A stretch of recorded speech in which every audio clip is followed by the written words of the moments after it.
Hello, everyone. I hope you are enjoying this beautiful day outside. Um, I figured it was much better to be able to enjoy a lecture and enjoy outside at the same time. So I hope you are enjoying your day.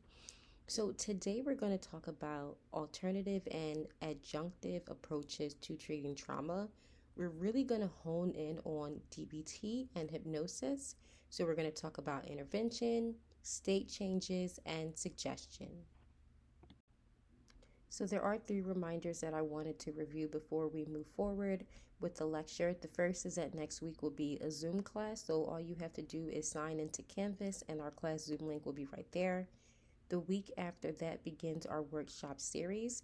So this is when I'm going to be sharing my workshops from the Lumina Institute with you all. I'm really excited to see how you all connect with that material. The third reminder is that your take-home exam opens up at the end of April on April 23rd, and then you have until May 7th to complete it. All right, so here are our learning objectives for this week. So we're going to learn about DBT, and I want you all to be able to differentiate DBT from hypnosis as intervention approaches. We're going to learn how to assess client state and risk in real time. We're going to learn about neuromodulation and what that means for our traumatized clients.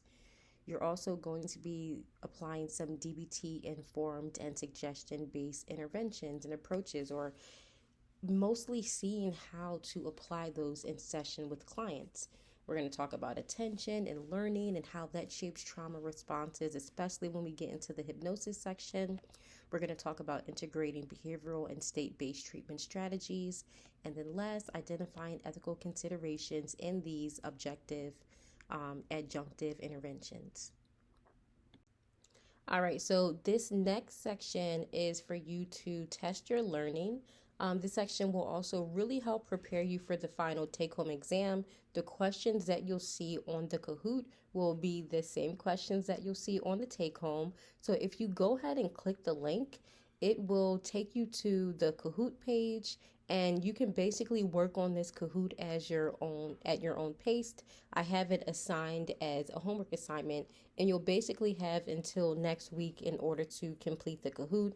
It's not mandatory, it's not homework, but if you do want to see how you are understanding the material and also to test how you will possibly do on the take home, go ahead and take a few minutes and go over the questions on the Kahoot. All right, so up until this point in the course, we spend a lot of time building that conceptual understanding. So, learning about what trauma is, how it develops, how it lives in the nervous system. And this is a really important foundation. After my first week meeting with you all, I really made a conscious effort to lay more of a foundation down.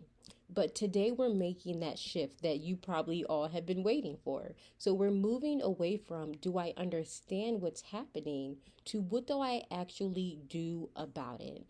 So this is where a lot of early clinicians can get stuck, right? Because just like our clients, we can understand trauma, we can explain trauma, we can even conceptualize a case beautifully, but still feel really uncertain on what to do when our client is dysregulated, when they're suicidal, when they're dissociating, or when they're escalating right in front of you, which is something that we deal with on a weekly basis when we're working with traumatized clients. So today we're learning how to close that gap by going deeper into intervention. We're focusing on that moment-to-moment decision making. How do we intervene while it's happening? What are we paying attention to internally as the therapist sitting in the room? I think it's also important to start thinking. I'm all about shifting the way that you all think about your clients, right? We're in a field where in our very first year, we're pressured to choose a theoretical orientation and work from there. So I'm going to challenge that a little bit. I want you to be less interested in thinking about what theory to apply and more interested when you're sitting in a room with a client by just thinking, what does this client's nervous system need right now? And what is my next move? So we're getting much more embodied, much more in the present. So That's why I really wanted to frame this lecture around these three questions that you see in the slide. What does the therapist do? What does the therapist say? And what does the therapist track in the room? And again, these are important because any effective trauma informed intervention, it's not just about technique, right? It's about our ability to notice what's happening in the room, our ability to make decisions based off of what we're noticing. This is where some clinicians may rush to interpretation when really just because you're noticing information does not mean that the next decision should be making that interpretation to the client. And we'll talk about that a little bit later in the lecture. We're really just wanting to respond to what's happening in real time. This is how we facilitate those corrective experiences. So as we move forward in this lecture and moving forward throughout the semester, again, that mindset shift is critical. We're not just students. You're not just students learning concepts. You're clinicians in the room making decisions that are going to impact your client's life. All right, so DBT, or dialectic behavioral therapy, this is considered a gold standard treatment specifically for patients diagnosed with borderline personality disorder. But I think DBT could be facilitated in a way that could help the broader, more general trauma population. And that's what we're going to talk about now. But before I get started, I think it's really important to note that DBT is often misunderstood, as just a set of coping skills. You go to a lot of places nowadays and they have DBT skills groups. But that's not really all of what DBT is. DBT is very comprehensive. It's a structured treatment model. So coping skills is one aspect of DBT, like we're going to talk about later on, but DBT is much more than that. DBT was created for people who experience really intense emotional dysregulation. It's really helpful for people who engage in self-harm, suicidal behaviors, people who struggle to maintain stability across their relationships and daily functioning. And as you have been learning in this course, a lot of what I just listed are natural, everyday occurrences for people who have experienced complex trauma, or what psychiatrists may call toxic stress. So Marsha Linehan is credited with creating DBT, and like I said before, she originally created it for individuals diagnosed with borderline personality disorder. But as you have been learning in this course, many people diagnosed with borderline personality disorder have sexual abuse histories during childhood. They may have physical or emotional neglect or abuse histories as well. So the application is way beyond just someone diagnosed with a personality disorder. Nowadays, you see DBT used with substance use. It's really helpful for eating disorders, which is interesting as well. So basically just any context where there's this emotional intensity, and that emotional intensity is leading to behavioral instability. So what makes DBT particularly relevant for today's lecture is that it's not just trying to help clients understand their emotions, it's trying to help them survive and respond differently in the moment when those emotions arise. So we talked a lot about how when in the brain, when the limbic system takes over and when it becomes dominant, the cortical functioning may still be happening in the background. So insight may be gained, but the person may still experience these bouts of emotional intensity because we're not working at the level of the nervous system if we're just trying to talk about it. So DBT is targeting that emotional instability and how that emotional instability leads to behavioral dysregulation. So a DBT lens, we're really looking at, what the client is doing when they're overwhelmed. Are they engaging in self-harm behaviors, or whether that's cutting, suicidal behaviors, maybe it's like psychological harming behaviors, or they're spiraling in their mind because they're shaming themselves over and over again. And on top of that, what behaviors have they developed over time in order to adapt to that emotional intensity. So that pattern is why DBT is so powerful. And then also, it's a evidence-based treatment. It's considered gold standard for people with borderline personality disorders because it has a lot of research backing the utility and the effectiveness of this model. So DBT, again, it's more than just a skills group. It's highly intentional, it's very structured, and it's behavioral focused. It does not rely on this assumption that psychology tends to rely on, this assumption that insight alone will lead change. We talked about that throughout the semester with how traditional models really move to promote change through insight, but we're doing something different. We're working at the level of the nervous system, and DBT does that without labeling it. It talks about the emotional instability and the connection with the behavior. And again, this is important to note because in those moments where someone is in a high emotional aroused state, the insight is offline. When limbic dominance takes over, when someone is in survival mode, when their stress system, that HPA axis has been triggered, they're not even able to access that executive functioning, that cortical functioning where that insight would be helpful. So DBT is really awesome because it pushes past, it understands that insight is offline in those moments of high arousal, and it teaches something else. So instead of just promoting insight, DBT is giving very clear things to prioritize. It's having very specific targets that you identify with the client at the very beginning of treatment. And they're also a set of practical tools. This is where a lot of people take those tools, take those DBT skills and just put it in a group, which is great because a lot of people can't afford DBT because it's so intensive. It tends to be more expensive, especially it tends to you need like a larger team to complete DBT. So I understand why people just take the skills, but again, that's just one element of what DBT offers. Again, what I really love about it is that it's specifically designed for those moments when clients are least able to access what they already know, and that's when we can really have a corrective experience in those moments where insight alone isn't going to help change the outcome of the situation. All right, so this is the foundation of DBT. And if you can understand this, then you can basically understand everything that DBT is trying to say. So DBT explains emotional dysregulation through what they call the biosocial theory.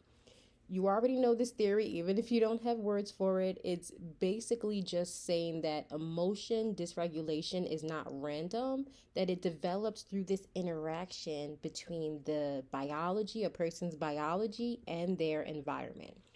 So let's go ahead and break down this biosocial theory. So the first part of it is a biological vulnerability. So some people, as you know, are born with nervous systems that are more sensitive to emotional stimulation, with nervous systems that are more reactive once they're activated. And once they're activated, they're slower to return to baseline, like we talked about in those lectures about the hypothalamic pituitary adrenal axis, homeostasis, allostasis, and how long it takes someone to return to baseline.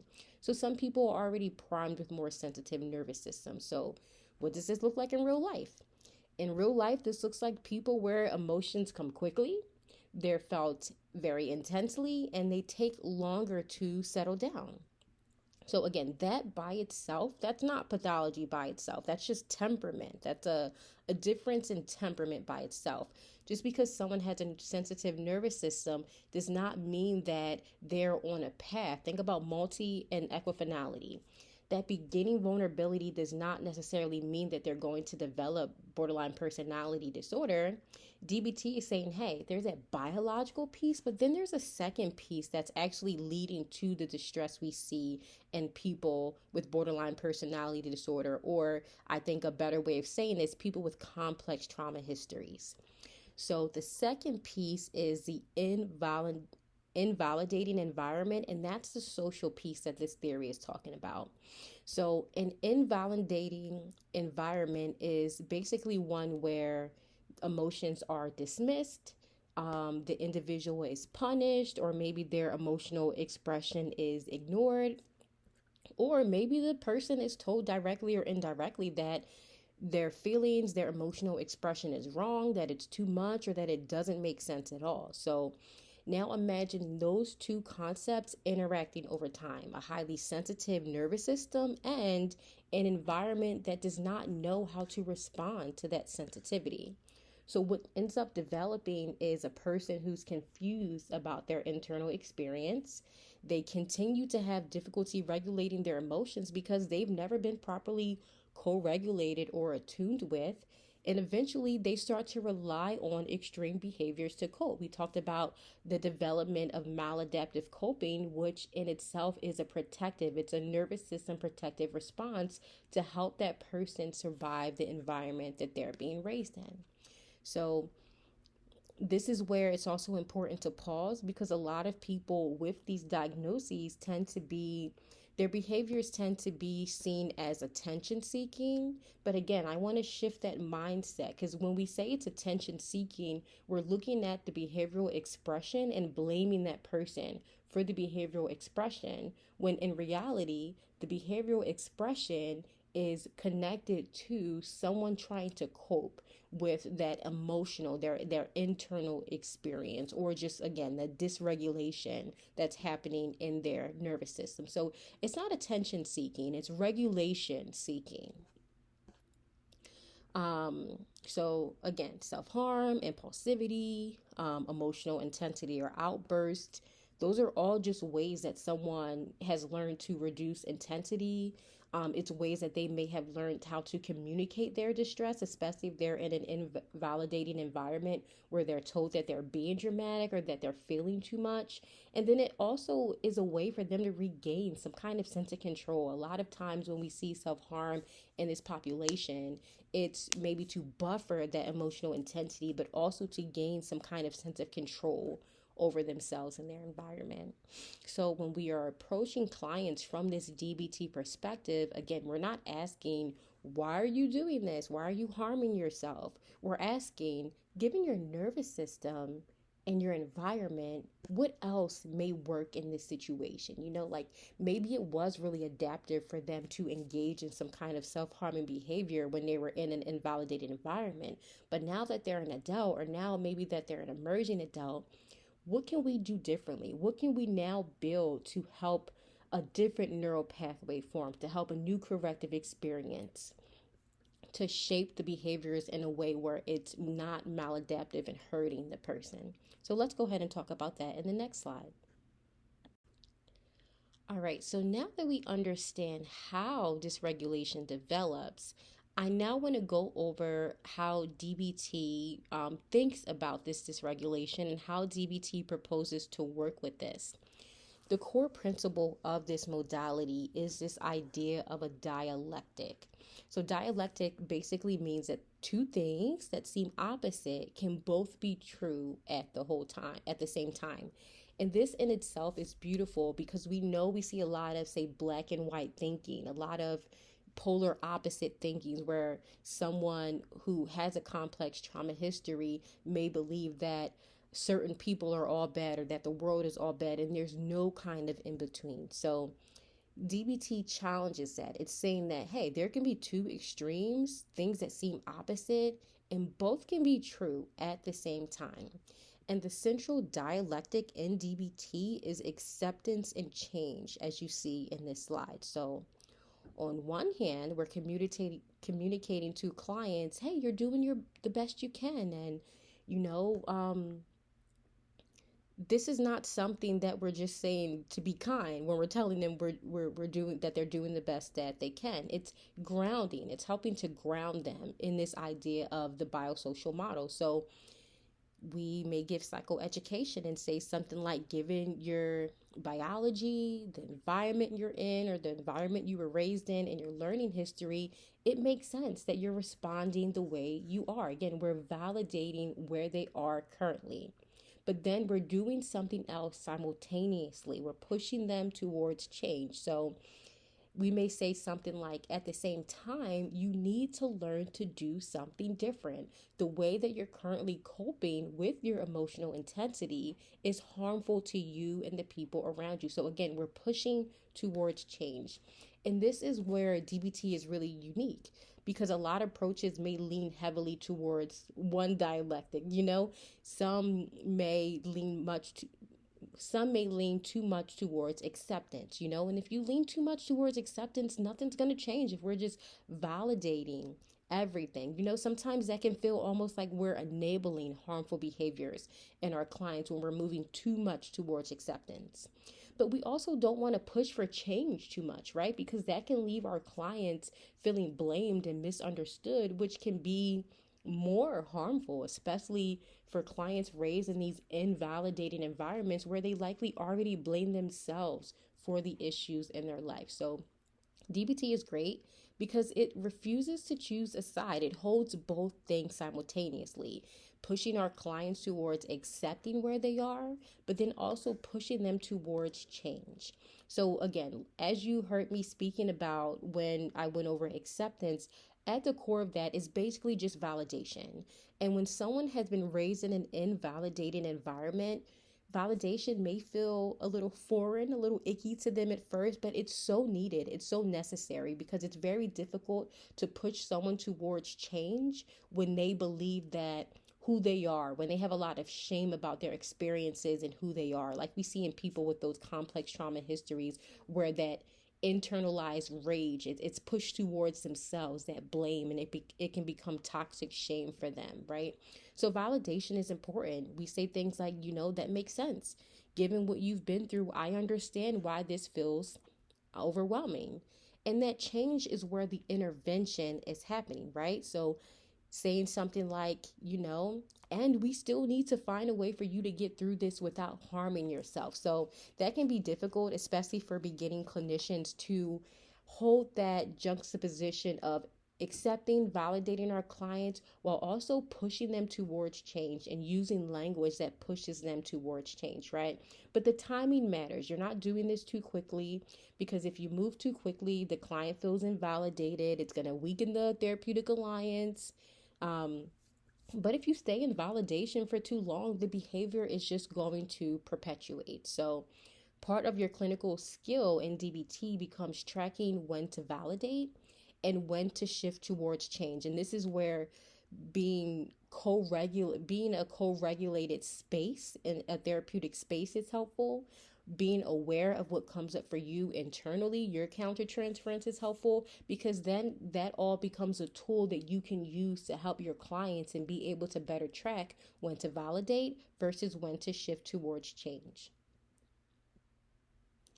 And often, something important to note, it's often not either or, like you may vacillate between both in the same session, and that's okay, because at the core of it, validation reduces shame and change reduces suffering. And DBT requires for you to do both. To think about those techniques we talked about with Peter Levine, that titration and that pendulation. This is basically saying the same thing, like when to move into those heavy, intense emotions and when to kind of back out and buffer your client in some validation and acceptance.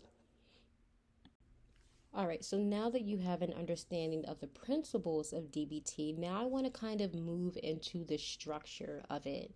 And I think this is important, because one of the biggest misconceptions that I see when I'm teaching or just talking to people about DBT is that people think it's just teaching skills in session. But again, DBT is a lot more than just teaching skills. It really is this multi-component treatment system, and each part exists for a very specific reason. I really love that Dr. Linehan came up with this. Like, I can just tell that she put a lot of work. She had a lot of experience working with his clients.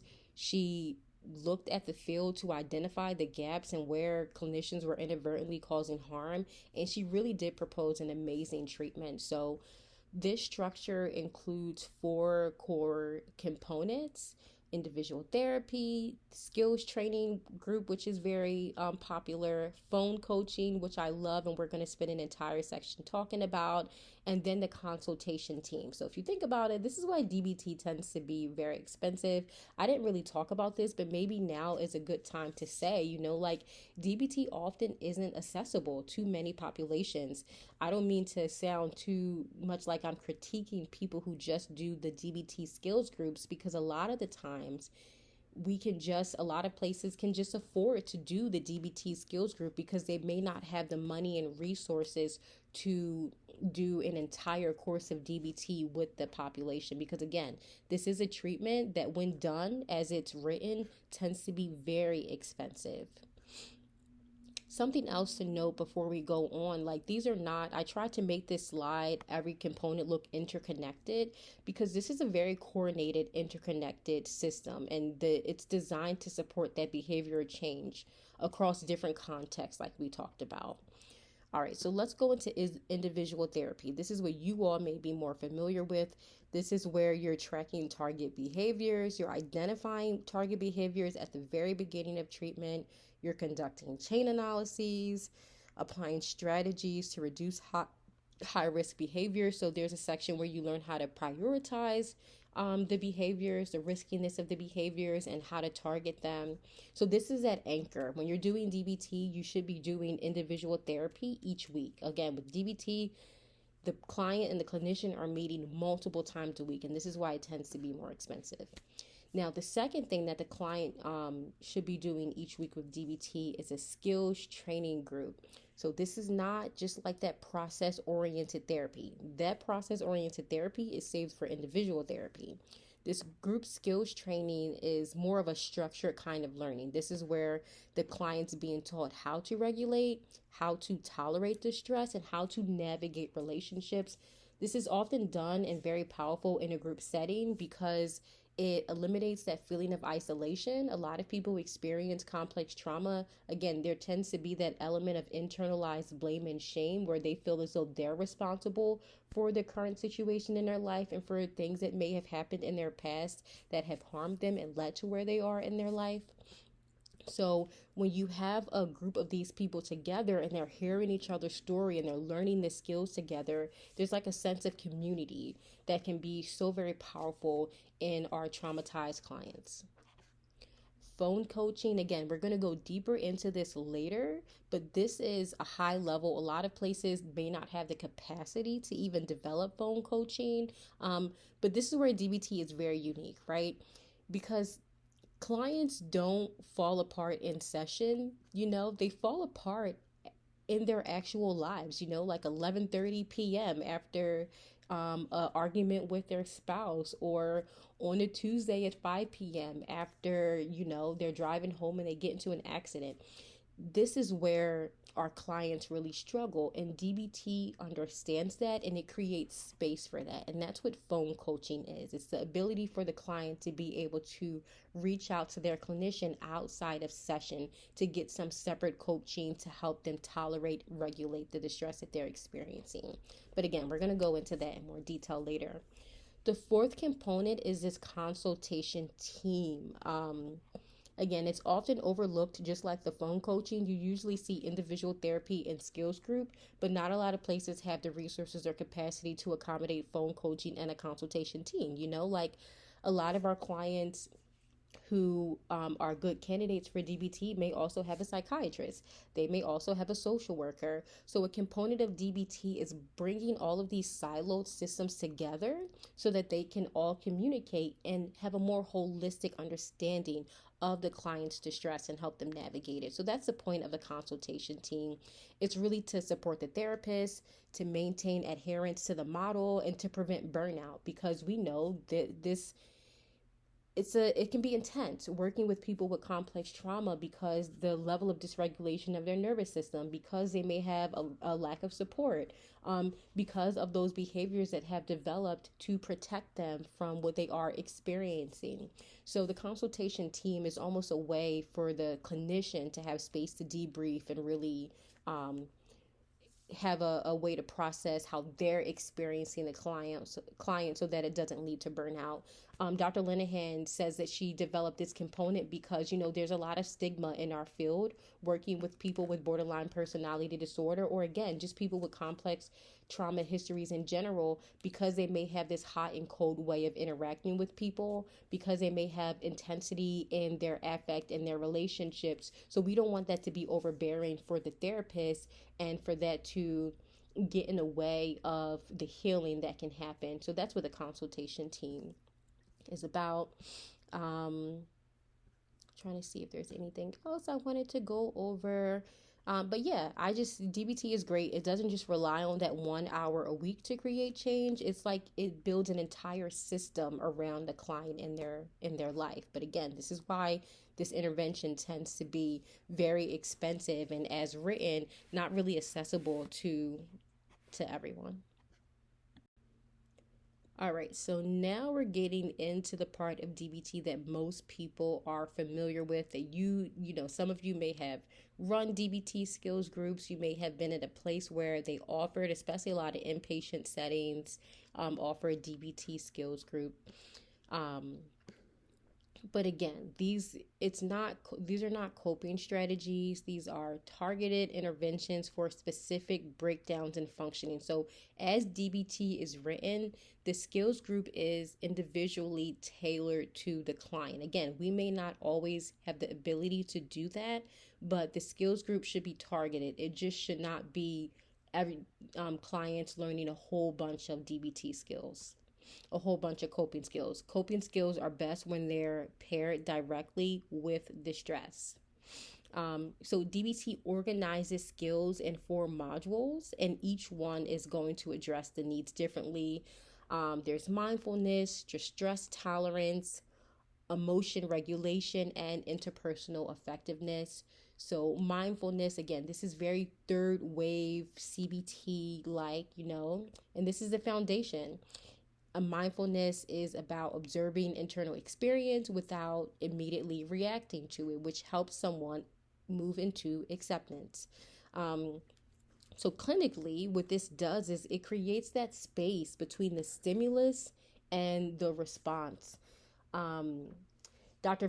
Viktor Frankl talked about this. Dr. Susan, I cannot think of her name right now, but there's another clinician who talks about the need for creating this space between the stimulus and the response so that we can move our clients away from reactivity and into responsitivity. So I'll probably look up her name's like right there, Dr. Susan. It's not Dr. Susan Driscoll, but I don't remember her name specifically, but I'll send that information to you all individually if you're interested in learning more about that. Because that space that's created is really important, right? That's where that corrective experience is happening, and everything else becomes much harder to access when that space isn't there. When our clients feel something and then they automatically react, that's when self-harming behaviors start to emerge. So we first want to create some space, have them be able to feel something, tolerate it, sit with it before rushing into a behavior in order to minimize what they're feeling. Okay. The second part is the stress tolerance. So again, a huge part of DBT is saying this is a population of people who feel things very extremely, and when they feel it, they have a harder time returning to baseline. So this is much more than helping our clients to feel better. This is about helping them to get through the moment without making it worse, helping them to have an argument with their partner without rushing to self-harm or rushing to end the relationship. So something else that's important to note about these skills, they're best when used when emotions are really high, when thinking is offline, when there is a risk of impulsive behavior, because when you can use those skills in those moments, those are the moments when it really matters. Like how many times have you all sat across with your clients and, they're really insight oriented. They're able to talk back at you on what they should do to help them through the moments. But then week after week, they continue to be in those moments and they're not able to access that insight, and they're just moving behaviorally impulsively, right? So this is to help them know what to do, to teach that corrective experience, to teach their nervous system another way of dealing with the emotional intensity, as opposed to just moving into some kind of behavior that's just going to cause them or other people harm. The next skill is emotion regulation. So this is, moving a bit upstream. This is about reducing vulnerability to emotional dysregulation. This set of skills is about understanding patterns. It's very important for our clients to understand their patterns. That really helps create that space. Like if your client, I had one client who I always say went from 0 to 100. Like if they felt, I had one client where if he felt challenged, he would go from 0 to 100. He will become very angry. It'll start an argument with his spouse. So that was a pattern, but he did not have that insight or awareness into that pattern. But once he did, that's when we could start trying to create that space, because it was causing an issue. His partner wanted to leave him because she was fed up with the way that he was responding, the way that or rather the way that he was reacting anytime he felt challenged. So understanding patterns, very important. And then also building more stability over time. So this is what this set of skills really help the client.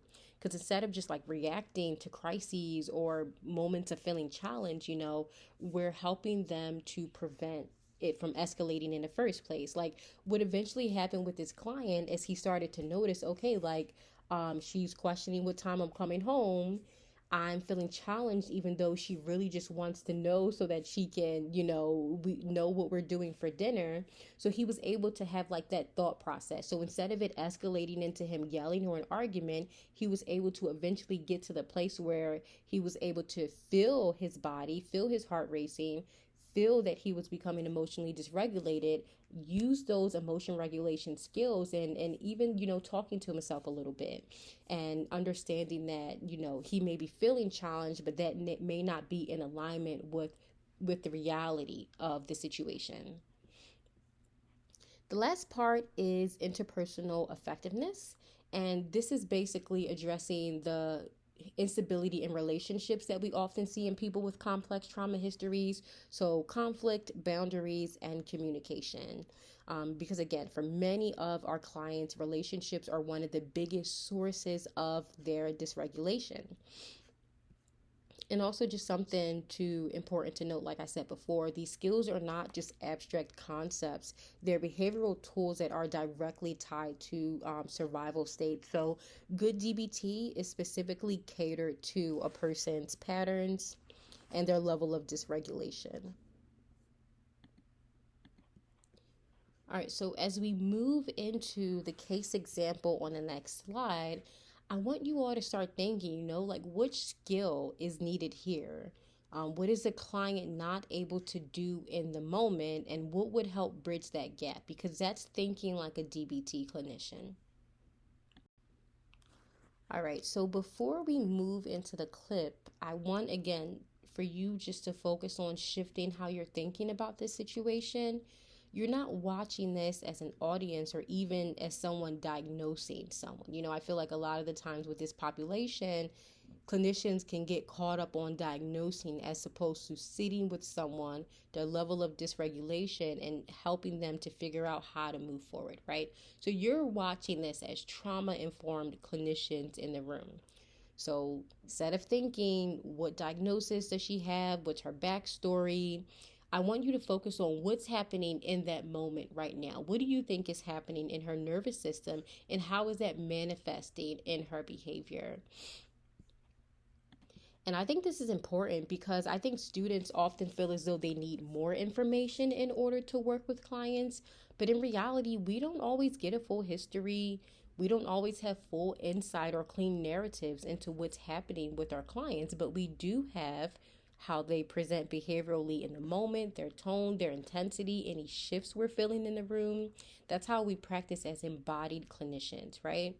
So again, your job is to notice, Maybe do an interpretation, an internal interpretation of what you think is happening, and then decide what to do next. So there are things that I want you to really hone in on as you're watching these clips. The first thing is I want you to assess level of functioning. Is she regulated? Is she dysregulated? Is she escalating? How do you tell the difference between someone just being dysregulated and someone escalating, right? How quickly is she shifting? I want you to pay attention to risk and identify risk. What are the behavioral signals of risk? Is she high risk? Is this a red flag? Is it a pink flag? Is she medium risk? What could happen next? If nothing changes in that moment and they continue escalating or they remain at that level of dysregulation, what happens next? And then also think about intervention, right? If you were the therapist in that moment, like say a therapist came down and they were in that moment, what would you do? What would you not do in that moment? All right, so again, I want you to watch these clips and focus on Lisa, who is Angelina Jolie's character. I do want to say there's a trigger warning for suicide and sexual abuse, childhood sexual abuse in these clips. So just make sure you're taking care of yourself as you're watching these clips.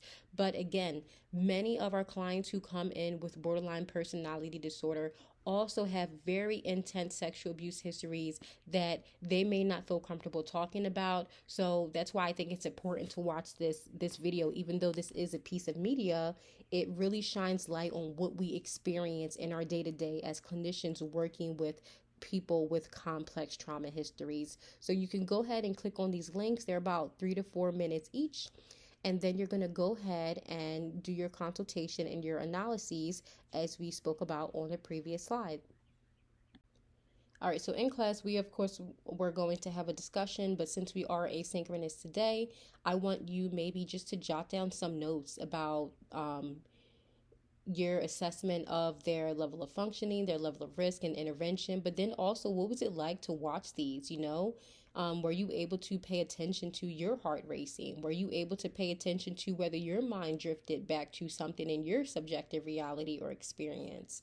So take notes, write down. It's really helpful. Anytime you have an intense session, I always recommend journaling, writing something down to anchor what you just experienced so that it's not staying in your headspace. So just use this time to write down your reactions to that assignment.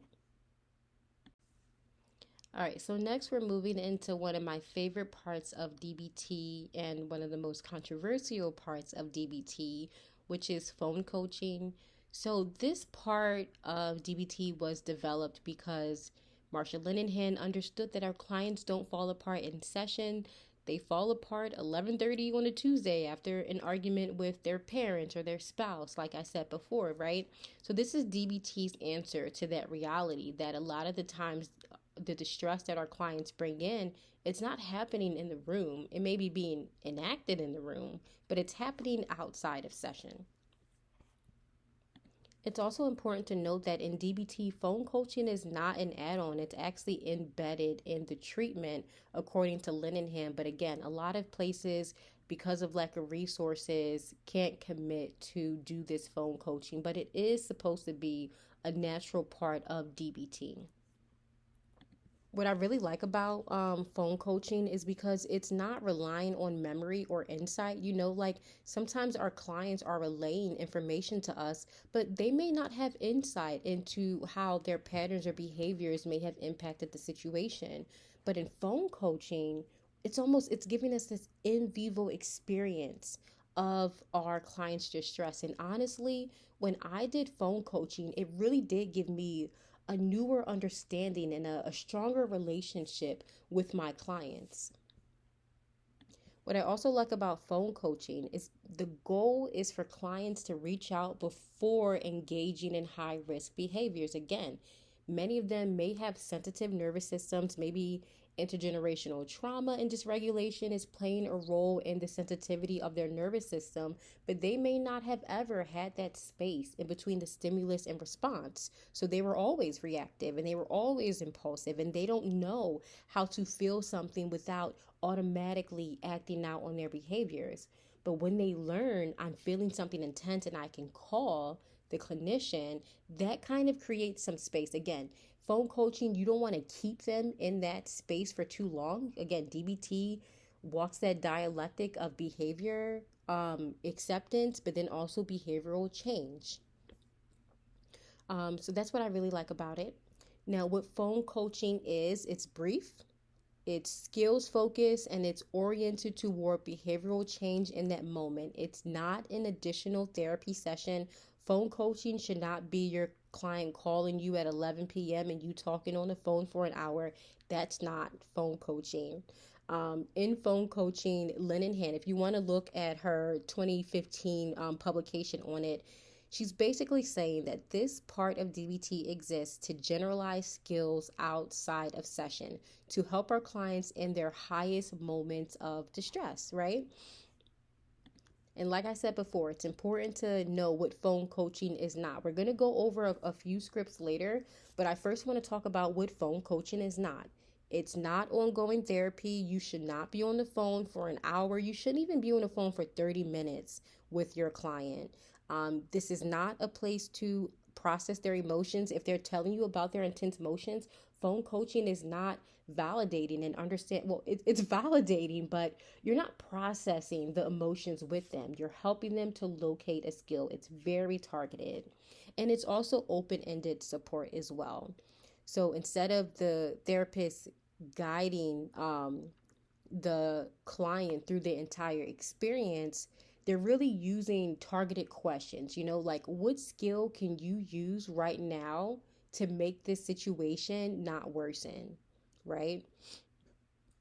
I think why this matters clinically, research on DBT really shows that among the highest risk patients, again, those who are very reactive, they don't have that space, they don't have those regulation skills. Being able to do this between sessions, research shows, leads to the greatest outcomes. Because these are our clients who often struggle with retrieving those skills when they're under distress. So this gives them that corrective experience. They get a little bit of that coaching to help them use those skills instead of engaging in self-harm. So an important part of this to keep in mind, DBT emphasizes reinforcement. DBT understands that if your client engages in self-harm and then they can call you and say they engaged in self-harm, that's going to reinforce that behavior. And we don't want to do that. Again, this is third wave CBT. They're very behaviorally oriented. So instead, DBT emphasizes that clients should be encouraged to call before they engage in any kind of target behaviors. So this should happen before they engage in self-harm, before the argument, because the goal is to reinforce not the negative behavior, but to reinforce the skill, to reinforce help seeking, to reinforce prevention, not to provide support after behavior. In fact, clients, if you are doing phone coaching and a client calls you and tells you that they self-harm, you cannot engage in phone coaching in that moment. But we'll talk about that a little bit later.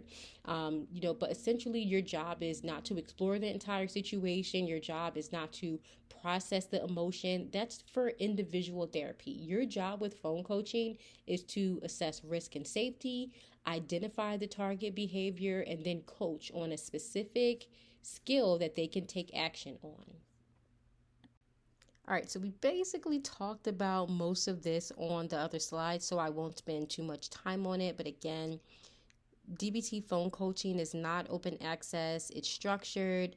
It's not unlimited availability to your clients. It's not ongoing emotional support. It's not call me anytime and talk, because we know this population needs boundaries so that they can learn. A part of co-regulation isn't just validation and helping someone move into acceptance. It's also helping someone to have boundaries so that they can understand their level of distress and any conflicts that they're having in relationships.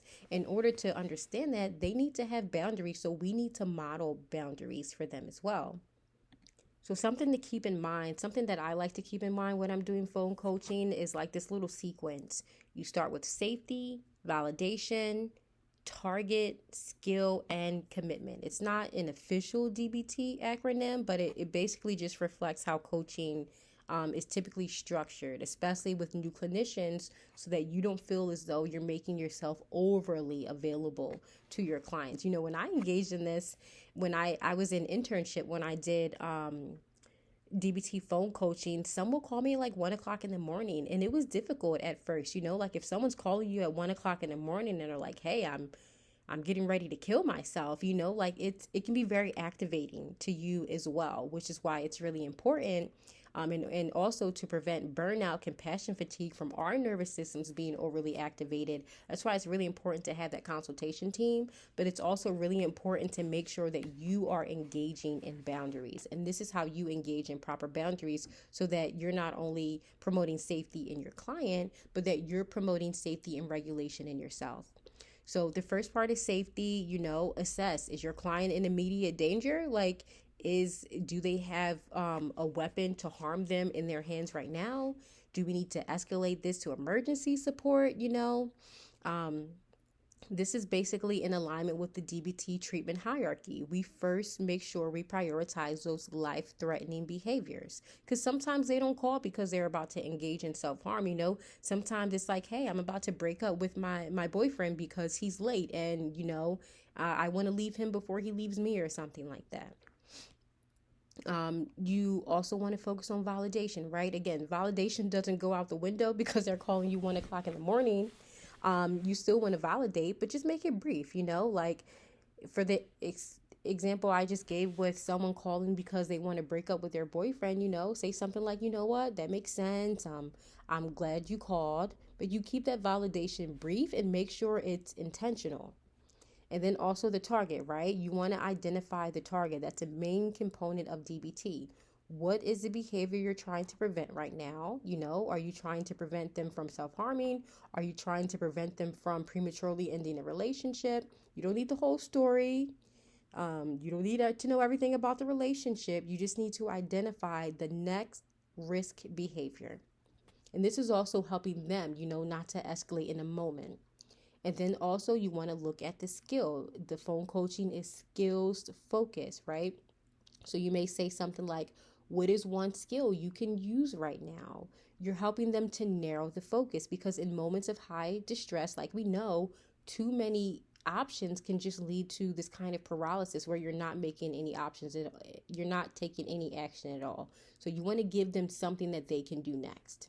And then the last part is a commitment, like, what is your client going to do next? How will you know if they follow through? So this creates some kind of accountability. So in that situation where someone's self-harmed, or someone's calling me at 1 o'clock and saying they are going to self-harm, I want to make sure I end that call with some kind of commitment. Like, what is your commitment to using this skill and not self-harming? And then the same thing with the relationship, like, can you make a commitment to wait a day before responding back to your partner instead of breaking off the relationship? Now, here's a controversial part, because technically phone coaching is considered 24-hour. As it's written in DBT programs, phone coaching is a 24-hour thing, right? But here's a caveat. If a client engages in self-harm, they cannot access phone coaching for 24 hours. So it's written inside the protocol to help not reinforce those behaviors. Because again, Dr. Linehan, when she created this, understood that having someone call after they self-harm is just going to reinforce the behavior. So a caveat of this is, if your client self-harms, they cannot use phone coaching for 24 hours. So keep that in mind, because we don't want to reinforce it. The goal is to get them to call before acting on those urges, to get them to use skills, and to get them to prevent any kind of escalation, not to have them receiving support after the behavior, because that's just going to strengthen the cycle. This part, again, can feel a little punishing. That's, again, why phone coaching can be controversial. Because some people can feel like, hey, like they're really vulnerable and I'm abandoning them. I can't talk to them for 24 hours. But again, inside the protocol, they're just really heavy on not reinforcing those behaviors. It doesn't mean you're abandoning your client. It doesn't mean you're withholding care. You're just structuring that support in a way that's promoting that long-term change. So DBT is all about distinguishing those short-term goals from those long-term goals. So your client may be upset with you in the 24 hours that they can't contact you, but that's better than their nervous system learning the pattern of, hey, now I can engage in self-harm and call my clinician, because that's just a tricky slope that you don't want to get involved in. But as we're thinking about your boundaries, I'm curious whether this is something that you would consider for your own practice. And if it is, you want to think about things like, what are your limits? Like, is it feasible for your family to be taking phone calls at 3 o'clock in the morning?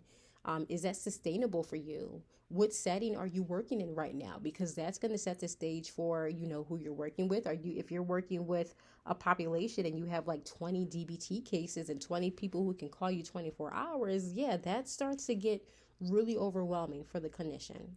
So the main take home that I want you to get from this slide is that these boundaries are not a limitation of DBT. They're specifically part of the intervention. All right, so here I basically just want you all to have a discussion. This was just to get you all talking about phone coaching. Would you offer it? What does it take to do this responsibly? I think as a clinician, even if you're not offering phone coaching, it's important to think about our capacity, our boundaries, our clinical style. There's no right answer for some people. Like, I work with people and they really love this, like the whole becoming a DBT clinician almost became like a part of their clinician identity. But then, for me, I decided that it would have been hard. It just wasn't sustainable with my life with a young kid at home, to do 24-hour phone coaching. So this is just having a little discussion about it. I think the research shows that there's like this general agreement that phone coaching is really helpful, that it's a core component of DBT, that it's a really key way that clients are learning skills, how to generalize those skills. But again, implementing the phone coaching, it's going to vary in the real world. Especially depending on what a clinician is getting paid, right? Like, some DBT clinicians make a lot of money because they're engaging in a very intensive kind of treatment. But if you're in an environment and you're doing you're on call 24 hours, but you're not being compensated, that also goes into the sustainability of it. So just keeping that in mind. Also thinking about things like agency policies, liability concerns. So that's why authentic DBT does this, but there are some places that want to do some parts of DBT, but this is just not feasible for that practice. All right, so these are some phone coaching scripts. If you're interested, again, you would, of course, make sure you're consulting with your supervisor before doing phone coaching. But for those of you interested in becoming board certified Linehan DBT clinicians, this is a script you might see. So for instance, if there is someone who wants to engage in self-harm, you may say something like, yeah, I'm glad you called before acting. First, are you in any immediate danger right now, or have you already hurt yourself? This is assessing for immediate danger and risk. If they did hurt themselves, then you would end the call and they wouldn't be able to engage in phone coaching for 24 hours. But maybe they'll say something like, no, I didn't hurt myself, but I really want to. You may say something like, okay, stay with me on a scale from 0 to 10. How strong is their urge? This is getting them very in tune with their internal experience. So think interoception. We talked about the insular cortex and interoception and how that relates to how we feel what's going on in our body.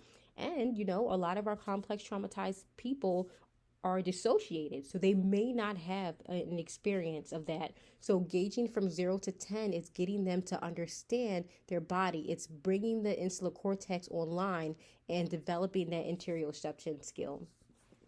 So maybe they may say something like, I'm at a 9. Therapists could say that makes sense given how activated you sound. We're not solving the whole problem on this call. We're getting through the next 10 minutes without making things worse. Which distress tolerance skill is most available right now? Now, I like to give options because, again, if someone's in a moment of distress, their limbic system dominance, they may have a hard time accessing executive function, a hard time accessing their insight. So asking them a skill may be too overwhelming for them. So you might want to give them options, like cold water, paced breathing, leaving the room with the sharps. And then you give them the option. They can pick like cold water, good, put the object down, now walk to the sink while we're on the phone. So basically you're coaching them, walking them through the skill. They engage in the skill. And then you can say, wrap up the call by saying something like, after that, text or leave me a message that say I used the skill and the urge is now, at a 2 out of 10 or a 5 out of 10. If it goes up and you can't maintain safety, you can use your crisis plan or emergency supports, right? So as you see, you're not going deep into why they're at a 9 out of 10. You're not staying on the phone while they engage in the cold water skill because you don't know how long that's going to take. They're calling you. They're reaching out for help. You're helping them to move to focus on the skill, and then you're ending the call. So that's what phone coaching is. So this is basically just another script that you can use, for your personal reference. For suicidal ideation without a clear plan. And then there is a final script on the next slide. And here's a final script, like if someone's just saying, I don't know what skill to use, something that you can help, because again, it's harder to access that executive functioning when someone's flooded with emotional dysregulation. So a script that you can use, you just basically focus on tone, clarity, whether you're actually guiding the behavior, their capacity to engage in the behavior, how much guidance they need from you. And this is also why the consultation team is really important, right? Like say you have a client who's engaging in phone coaching multiple times a day. This is something that you'll bring up with the consultation team so that you don't end up getting burnt out. All right. So again, for those of you interested in DBT phone coaching and what this actually looks like in practice, these are just some script lines that you can take to help you get a better understanding of what this looks like. Saying things like, thank you for calling before acting. We are not solving the whole problem on this call. What is the urge exactly? For me, I found it to be really helpful to have a script when I was first starting out because I tend to be on the empathetic side. So when I hear or know that someone's in distress, like it automatically makes me want to help them with that distress. So this helped me to learn boundaries. So hopefully this helps you as well.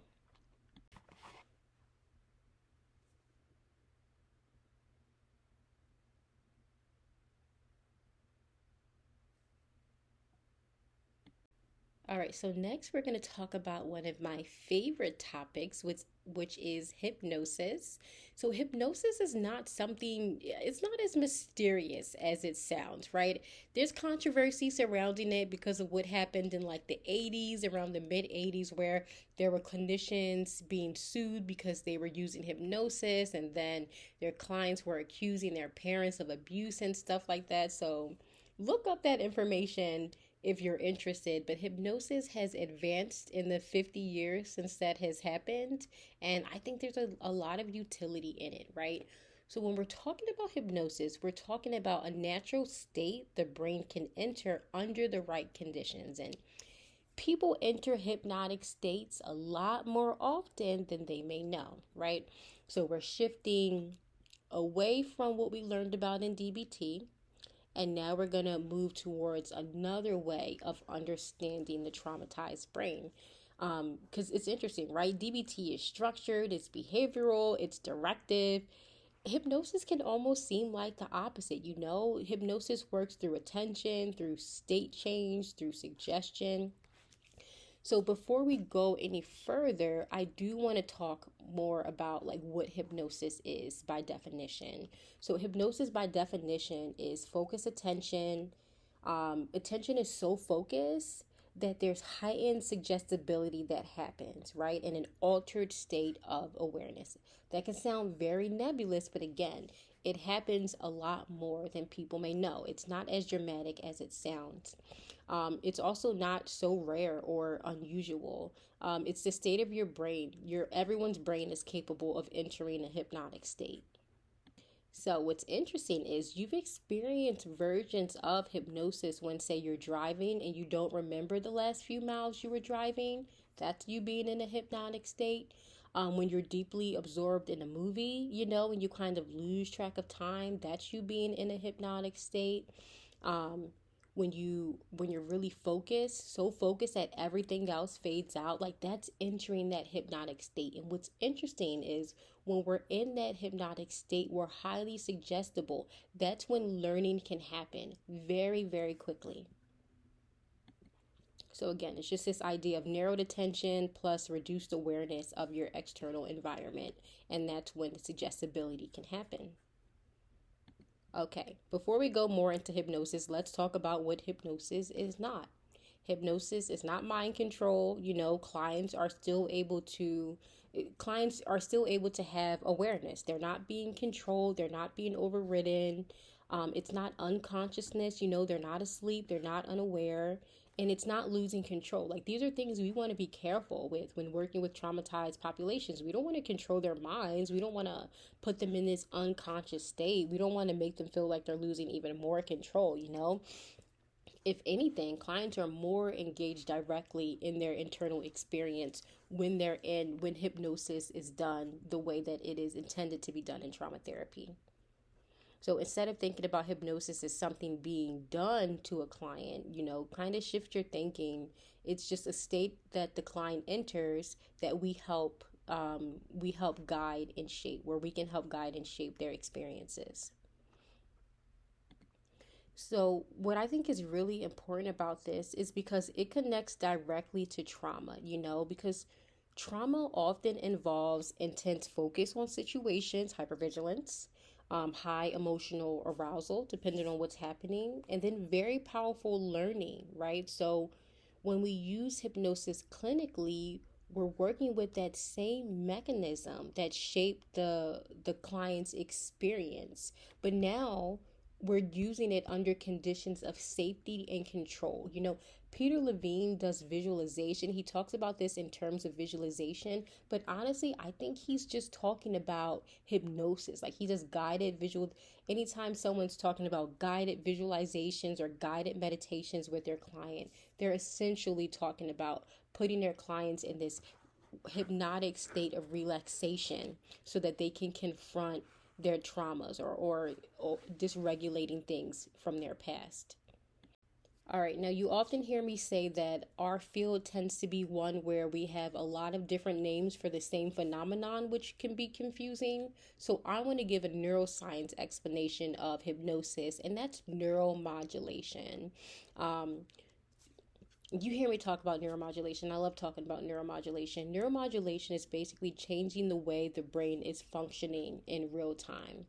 Um, when we're talking about hypnosis, we're actually talking about endogenous neuromodulation. Now, there's exogenous neuromodulation, but that's very controversial as well. Things like electroconvulsive therapy, that's a way of trying to shift someone's the state of their brain through introducing something like the electricity. We don't do that anymore. But when I'm talking about neuromodulation, as far as hypnosis, I'm talking about endogenous neuromodulation. This is the brain using its own internal processes to change how it's operating, as opposed to something being done externally. What's interesting is medication may be considered an exogenous neuromodulation as well, right? Again, ECT, TMS, those are all acting on the brain from the outside, something outside or external being introduced. But hypnosis is great because it's this internal experience that's happening through focused attention, expectation, and suggestion. All right, so maybe it's important to talk about, we're talking about neuromodulation, but what's actually being modulated with hypnosis? Hypnosis has been shown to influence attention networks, right? So, what the brain is focusing on, the perceptual processing, so how sensory input is being interpreted, which is really important for this population. Again, we talked about the insular cortex tending to be offline, interoception. So some of them may not feel the level of embodiment and relaxation that they experience until they're in a hypnotic state. Like, they may not have been able to reach that state on their own. It's also modulating emotional reactivity, right? Like how intense we are feeling something. It's also important to note, when someone's entering a hypnotic state, they're not becoming passive. They're actually engaging in specific neural systems just in a different way than they're used to. It's not limbic dominant anymore, it's more of a relaxing state. Now, the reason why I think this is so important with the trauma field is because trauma alters, what the brain pays attention to, hypervigilance, what it predicts, like the someone being robbed in an alley, and that can bring someone in a very hypnotic state, like we're going to talk about later on, and how their brain may learn and it may teach their nervous system to now avoid alleys. Maybe now they're going into an alleyway and their body is starting to feel, they get that into that neural state of dysregulation, of panic, as they did when they were, say, getting mugged or something like that. So again, this hypnotic state is happening and it's very relevant in trauma. It just isn't always labeled that way. So in hypnosis, we're not trying to remove trauma. We're just modifying how the brain is organizing and responding to the traumatic reminder. So neuromodulation through hypnosis is not about changing the reality of our clients. It's basically changing how reality is being processed. All right, so I'm not going to go into this slide in more detail because I already talked about this in the last slide. Misconceptions about hypnosis being mind control, unconsciousness, or awareness. There's no point in hypnosis where a client loses their agency or where they're being controlled by the therapist or made to do something against their will. That wouldn't be hypnosis. That would just be completely, unethical. So that's not what hypnosis is. And again, research and clinical experience, because there is a lot of research. Psychologists, we don't tend to use a lot of hypnosis in research, but hypnotherapists are a thing. People learning who want to, like, say, quit smoking fast or lose weight, they may go to a hypnotherapist, and that's really where the research is. It's just not always accepted in our field because the research isn't done by psychologists. Like I said before, hypnosis isn't someone being gone, asleep, or unaware. Their focus is just less divided. Like, it's very narrow focus, and that's what creates that room for suggestibility. And also, just important to note, the client remains in control in the situation. Like, sometimes you see stage performances with hypnosis and it looks like the person is being controlled. But really, if someone's in a hypnotic state, they can't be made to do something that's incongruent with their own values. I think this is also important because some of you may have had reactions to hypnosis. Like, if you have an internal working model and a belief that hypnosis is controlling or overpowering or really mysterious, it's going to impact how you engage if you choose to use some kind of hypnotherapy in your practice. So it's just first important to clarify any kind of misconceptions so that we can move forward with this lecture in a more objective way, right? Because hypnosis really is just about working on how attention, perception, and learning already function.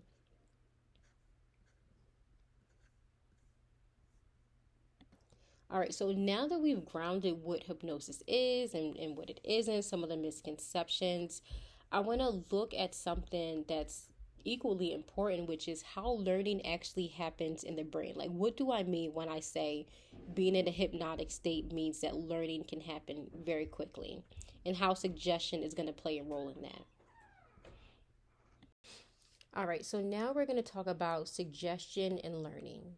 So think back to how you've learned as a student. Have you ever noticed there are some things that you learn really quickly? It almost feels like the learning is like a remembrance, like you just understand it automatically.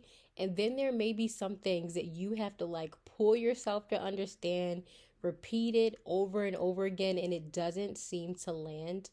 All of that has to do with the way the brain learns, because the brain is able to learn. We are capable of learning very quickly if certain conditions are met. And if certain conditions are not met, that can make learning seem like when we're talking about learning, we're talking about things sticking. It becomes a neural pathway. There's something that's connected in our brain. So the brain learns in that most powerful state, like I'm talking about, where quick learning can happen through repetition, emotion, and relationship. So repetition, just, when the brain encounters something over and over again, it's going to learn. It becomes predictable, and then it becomes familiar, and then it eventually becomes ingrained as true. This is how patterns form, not just if you think about, like, not just on a psychological level, but if we think about all of the patterns that we have, that our clients have. This is a basis of how patterns form, not because something is logically accurate, but because it's consistently experienced. All right, so here is where emotion comes into the situation.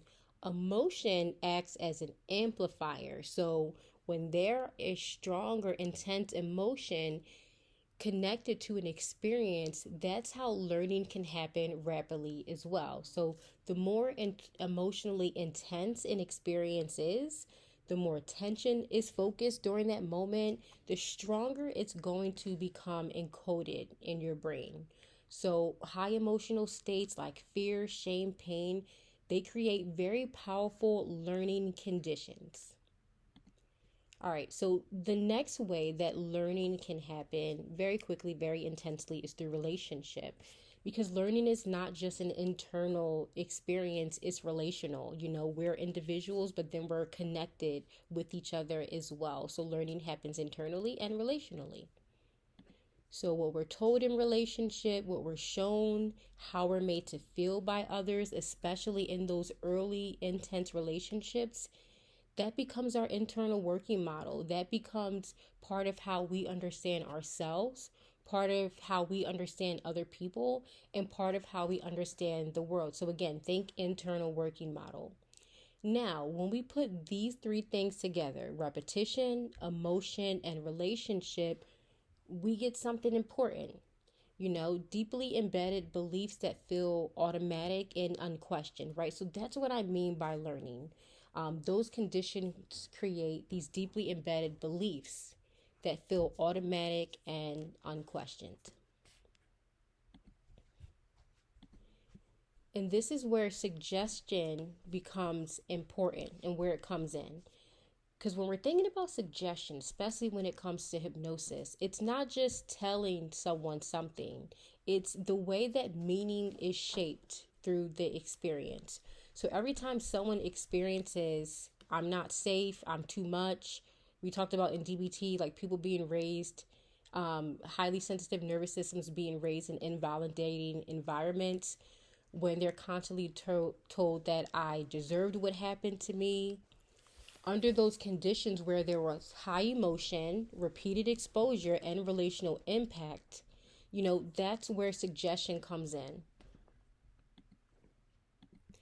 That's how something becomes learned at the level of the nervous system. This is why you often hear me say you can't talk your way out of trauma.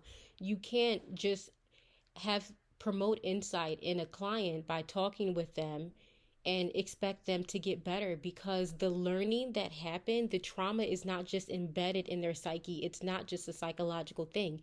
It's embodied. It's become encoded at the level of their nervous system. And their understanding hypnosis is understanding a way that this encoding happens. So basically, what I'm trying to say, the brain does not learn through logic first.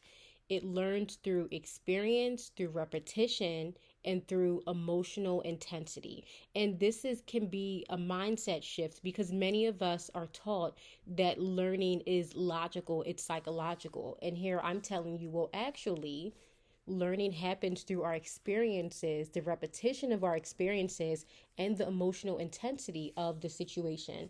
I also read this article one time, and it was saying, when you go on a first date, go to some place that's really exciting, like an amusement park or movies, And those people tend to, like, who've had those first experiences with each other, tend to remain in relationship. And that's because their first experience happened with like some kind of emotional intensity, like being at an amusement park or watching a very exhilarating movie or something like that. So really they're talking about hypnosis without actually naming it. They're saying that because that experience happened and there was that emotional intensity, that experience became more deeply encoded in the person's brain. And that's how their nervous system kind of now reacts. Like, that's someone who's more likely going to have a favorable, exciting reaction every time they see this person, because that was the how the original experience was encoded. And then you all always hear me say this is why insight alone is not enough, because some clients may understand something cognitively but still feel something totally different in their body. And this kind of contradiction, this cognitive dissonance, is something that we see so much. And I feel like it's a very human phenomenon, but it tends to be amplified in our populations who have experienced complex trauma. All right, so when we're thinking about hypnosis and suggestion in a clinical perspective, we're basically asking, how do we create new learning conditions? When you hear me say, how do we help our clients experience and have a new corrective experience? Again, this is something that can be understood at the level of hypnosis. So they had a experience, a traumatizing experience that was encoded in their brain, learned, embedded in their nervous system. We have to work on those systems specifically. We have to target those systems in order to help our clients really move forward and heal from complex trauma. And again, these people go through a lot of interventions. That's why a lot of them turn to DBT, which is very expensive, like as a last resort, to get some kind of reprieve from their internal experience. Like, imagine spending years in therapy and you're gaining insight, but you're not doing any better. And a lot of these populations are raised in those invalidating environments. So it just becomes very toxic levels of shame when someone is suffering and they're blaming themselves for the suffering that they are experiencing and the suffering that they have experienced. So this is using hypnosis, understanding this phenomenon as hypnosis, and then using hypnosis not as like a theatrical, dramatic kind of way, but to help the client encode a new experience. So when you put them in a state of relaxation, they're able to access those moments of suffering, those traumatizing memories, but they're accessing it from a place of embodied safety. We talked about how we have some clients who've never experienced safety. It's like, how can you as a clinician help them experience safety? Hypnotherapists will say, hey, like, you put their nervous system, and that's what that endogenous neuromodulation is.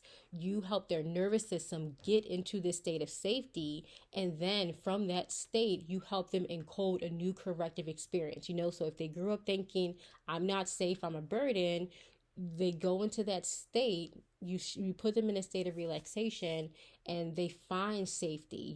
Again, Dr. Peter Levine, in his visualization work, after he has clients, he uses those pendulation titration techniques and helps clients face their traumatic memory.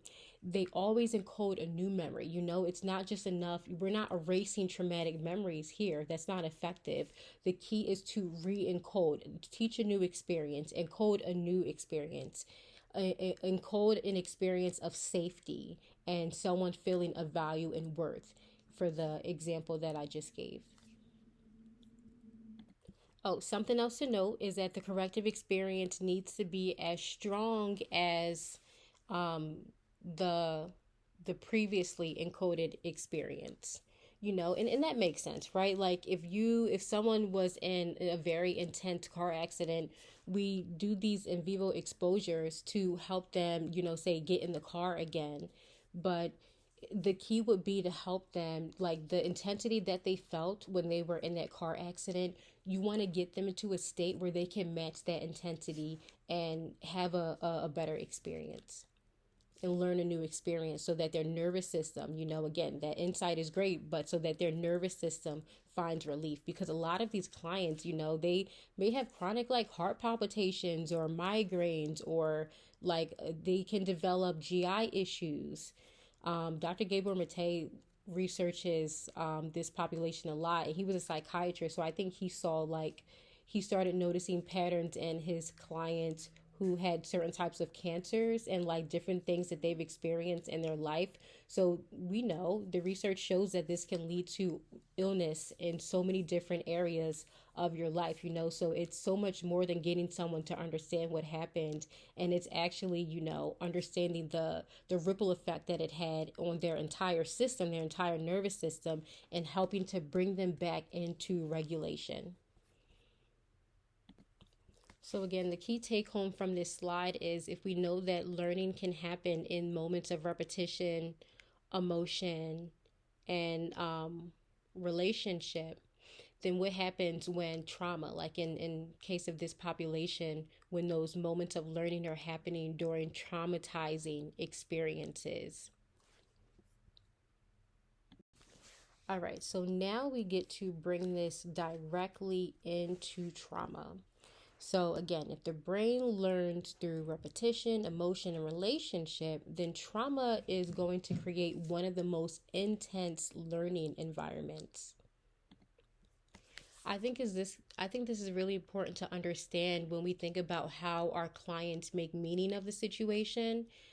I think because there's this idea that, so what happens to the body in terms of trauma is very psychological, that we think meaning is only psychological, but meaning is also embodied. And that's how understanding the nervous system helps us get a better understanding of, how someone is experiencing life when they have experienced complex trauma, and what the meaning is that they made of their experiences. Because during trauma, you often have moments of high emotional intensity. It's usually some kind of narrowed attention, like that's what we end up calling hypervigilance in PTSD, is that moment of narrowed attention that happens during a traumatizing experience. And with complex trauma, there's often a relational component or a relational context. A lot of traumas don't happen in isolation, they happen in relationship. So what gets learned in these traumatizing moments, it's not just what happened, but it's also what it meant, the meaning of the situation. And for a lot of our clients, the meaning was, I'm not safe. I'm never safe. I have no control over my life.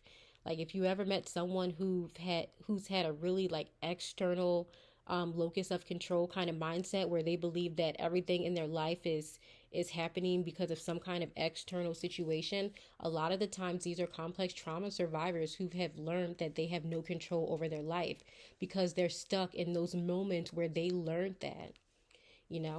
Some of them learned that they're too much, or that they deserved what happened, and that's related to the meaning that they make of the situation.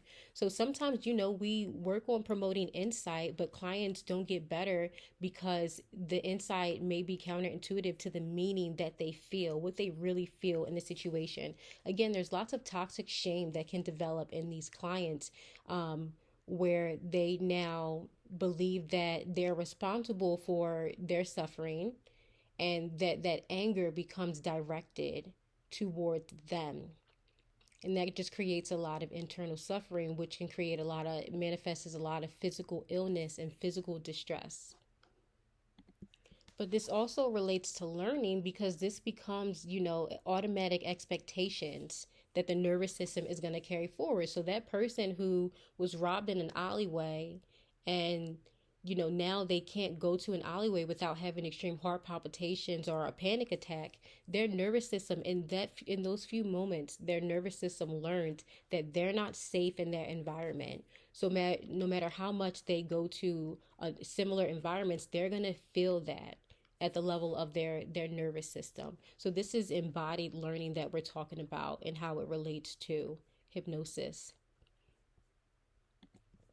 For me, this makes a lot of sense when we think about our clients with PTSD, where even the environment changes, but the body still continues to respond the same way that it did in those original conditions. I think this also relates to when we think about how our clients who may have witnessed trauma growing up, how they may end up in similar situations and kind of not have insight into how they got there. A lot of it is that learning that happened in those moments and the nervous system automatically responding. So even though they may cognitively now be in a different place, their body's still reacting and pulling in things from that original moment of learning. And that makes sense because trauma symptoms often feel like someone being stuck in a traumatizing moment. They're re-experiencing the nightmares, everything. All of the intensity of the symptoms becomes centered around that distressful moment, and they may change environments, but they keep reliving that moment at the level of the nervous system. And this hypnosis, I think, does a really great job of explaining the embodied experience of people with trauma. And that's why, a lot of war veterans with intense PTSD, the kind of PTSD where it's like they experience a very intense traumatizing moment, like being in the war, and now their body is still going into that moment of terror on a routine basis. It's very debilitating. So a lot of them turn to, like Peter Levine started work with a lot of war veterans for that very reason, for just the intensity of the trauma. But again, he has since expanded his models to talk more about complex trauma and experience of children and how it can be similar even if it's more subtle. All right, so when we think about using hypnotherapy or treatment from a hypnotherapeutic perspective, we're not just trying to process traumatic memories or gain insight with clients. We're actually trying to update the nervous system, update what the nervous system predicts, and update what the nervous system expects. Now, again, because hypnosis works through attention, suggestion, and learning, it allows us to introduce new experiences to our clients under those moments of safety and focus. So that's how a lot of people use hypnotherapy with this population.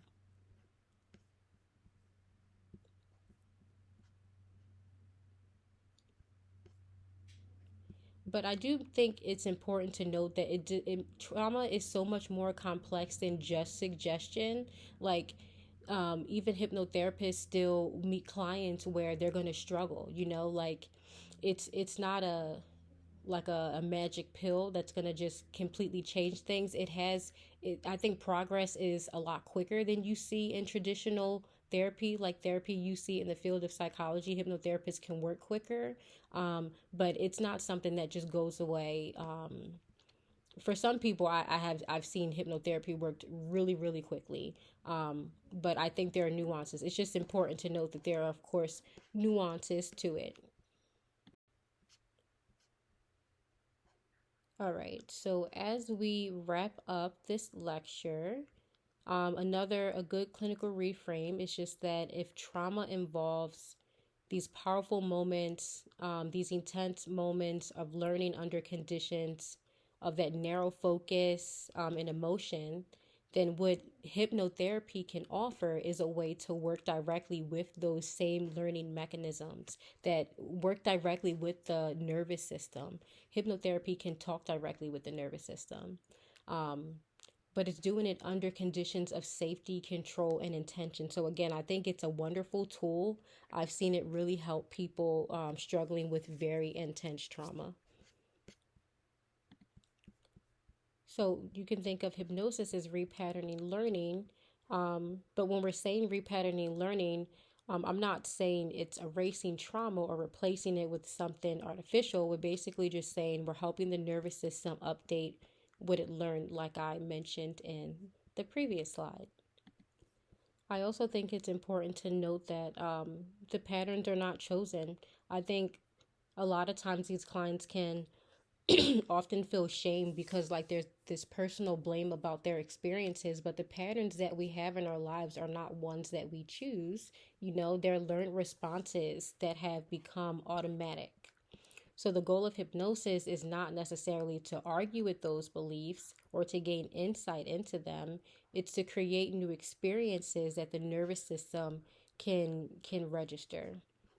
And again, Dr. Peter Levine, I've never heard him refer to this as hypnotherapy, but I think he very much engages in hypnotherapy. I think a lot, it's also making me think about biofeedback, putting someone in a state of relaxation. I think that this is known, it's just our field doesn't always call it hypnosis, but I think there's some utility in conceptualizing this through a hypnotherapeutic lens. And this is because the brain does not update based on logic alone or insight alone. It's updating based on experience, like I said before.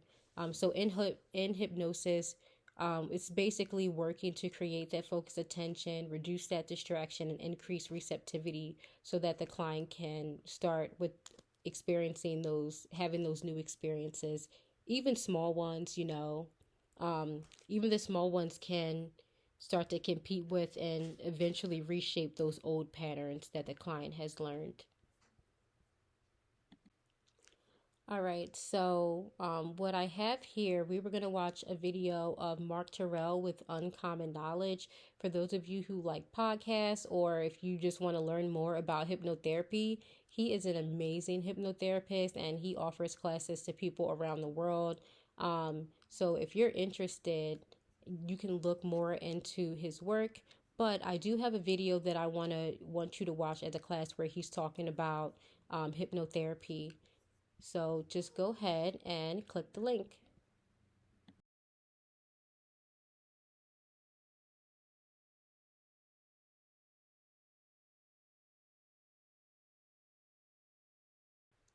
All right, so today we looked at two adjunctive approaches to treating trauma. One is evidence-based in the field of psychology. One is not considered in the field of psychology. We have DBT and hypnosis. They do seem very different, but I think they both have the same goal, which is basically change how a person experiences and responds to their internal world. Help a person gain insight into their internal world and then develop the ability to respond to their world instead of just reacting to it. DBT focuses on behavior. It's that third wave CBT that's including the ACT principles as well. It's really focusing on what the client does, how they respond in moments of distress, and how to interpret patterns that make things worse. So DBT is working at the level of action and behavior. I think what I really like about DBT, especially when thinking about complex traumatized populations, is that it's teaching them that even if their feeling doesn't change right away, they can still change what they do next, just developing a new way of responding. Hypnosis is interesting. It has to do with state shifts, so it has to do with endogenous neuromodulation. And this, as opposed to, or in opposition to DBT, this one is focused on how the experience is being felt and how it's being perceived. It's focusing on how attention is organized and how meaning is being created in the individual, which I feel like is so important in this population, to not just understand and help them understand their experiences, but them to help them connect with the meaning that they made of the experiences. And if that meaning is not congruent with how they want to experience their life, help them move towards something different, move towards that new corrective experience. I do think that there's place for both DBT and hypnotherapy. I don't think it's one of those situations where we have to choose. We might use DBT to help a client stay safe and stable. It depends on what the client brings into the situation. And we may use hypnotherapy, to help a client experience a shift in their internal world. Again, for me, I really do feel like it's dependent upon what the client is presenting with. So I think what I love about these interventions is that it's not just helping clients to change their behavior, it's helping them to expand what they feel is possible in their experiences.